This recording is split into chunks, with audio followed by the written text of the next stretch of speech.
Hi friends, आज फिर NSV technique channel में आप लोगों का स्वागत है। तो जैसा कि आज मैं जो सवाल लेकर आया हूँ बहुत ही इम्पोर्टेंट है।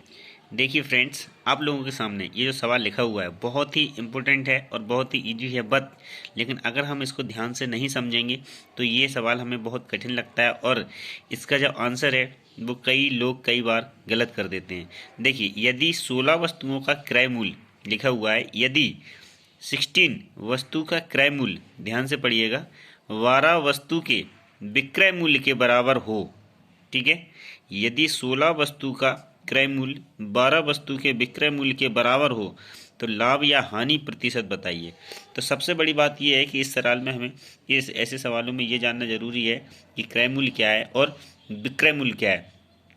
लेकिन इसमें लिखा है कि 16 वस्तु का क्रय मूल्य 12 वस्तु के विक्रय मूल्य के बराबर है। तो इस टाइप के सवाल किस तरीके से हल किए जाते हैं वो मैं आपको बताऊंगा ट्रिक, और इसी बेसिस पे एक सवाल आपको एग्जाम्पल में दूंगा, वो आप करिएगा, ठीक है। तो देखिए, इसको समझिएगा। जैसे लिखा है 16 वस्तु का मतलब होता है गुणा क्रय मूल्य, इस तरीके से आप लिख सकते हो। सिंपल सा है, 16 वस्तु का मतलब गुणा क्रय मूल्य, इस तरीके से लिख लीजिए।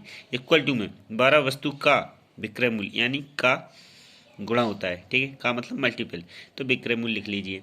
जब आप इसको लिख लेंगे तो लिखा हुआ है सवाल में कि बराबर हैं दोनों, तो दोनों क्या है, इक्वल टू में है, तो इसलिए हमने इसको बराबर में लिख लिया।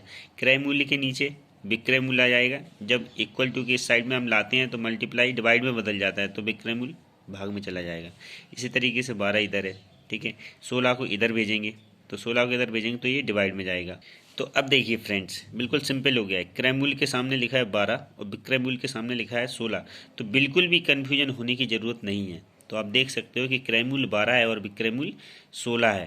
तो ऐसे सवालों में क्या है, ये उल्टा हो जाता है, क्रय मूल्य ये दिया हुआ है और विक्रय मूल्य ये दिया हुआ है। लेकिन अगर हम सही मेथड से करेंगे तो हमें ऑटोमेटिक समझ में आ जाएगा कि इसमें क्रय मूल्य क्या है और विक्रय मूल्य क्या है। तो हमारी 1% भी गलती नहीं होगी कि हमें लाभ निकालना है, हानि निकालनी है।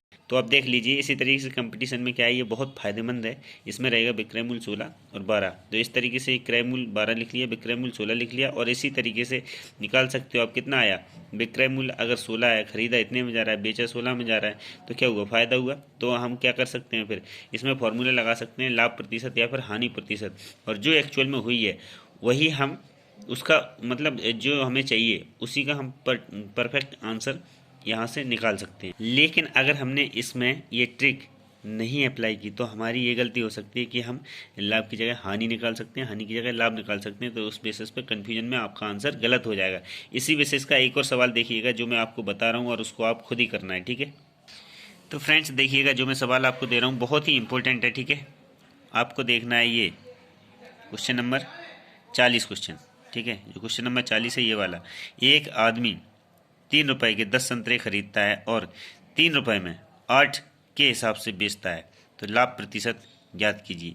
ये सवाल सेम टू सेम उसी सवाल के जैसा है। इस सवाल को आप हल करिएगा तो आपको समझ में आ जाएगा। लेकिन एक हिंट दे रहा हूँ मैं कि 3 रुपए खरीदने के टाइम पे भी है और 3 रुपए बेचने के टाइम पे भी है, तो आप इस तरीके से आप लिख सकते हैं जिस तरीके से मैंने बताया है, ठीक है। इस सवाल को हल कीजिए। Thank you, have a nice day. अगर मेरी जानकारी बहुत फ़ायदेमंद है तो दोस्तों सब्सक्राइब कीजिए, लाइक कीजिए और कमेंट करके बताइएगा।